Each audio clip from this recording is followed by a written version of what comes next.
રાજકોટમાં કોંગ્રેસના ઉમેદવાર પરેશ ધાનાણીએ ચૂંટણી પ્રચારની શરૂઆત કરી છે ત્યારે આશાપુરા માતાના દર્શન કર્યા બાદ ક્ષત્રિયાણીઓને મળ્યા હતા। ક્ષત્રિયાઓને મળતી વખતે તેમણે જણાવ્યું કે હું તમારો ભાઈ તમારી સાથે છું।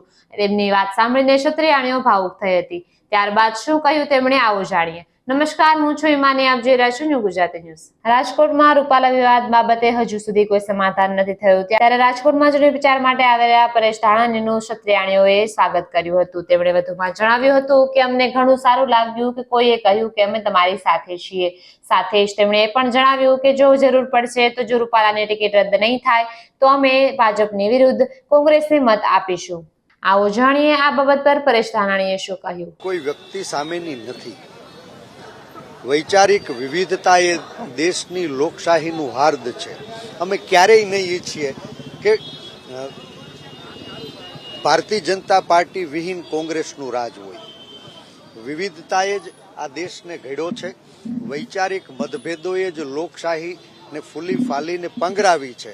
આજ લડાઈ કોઈ વ્યક્તિ સામેની નથી, લડાઈ કોઈ વિચારધારા સામેની નથી, લડાઈ પરસોત્તમભાઈ કે પરેશભાઈની નથી, લડાઈ ભાજપ કે કોંગ્રેસની નથી। આ લડાઈ સત્તામાં બેઠેલા લોકોના અહંકારને ઓગાળવા માટેની છે, સામાન્ય માણસના સ્વાભિમાનનું રક્ષણ કરવા માટેની છે।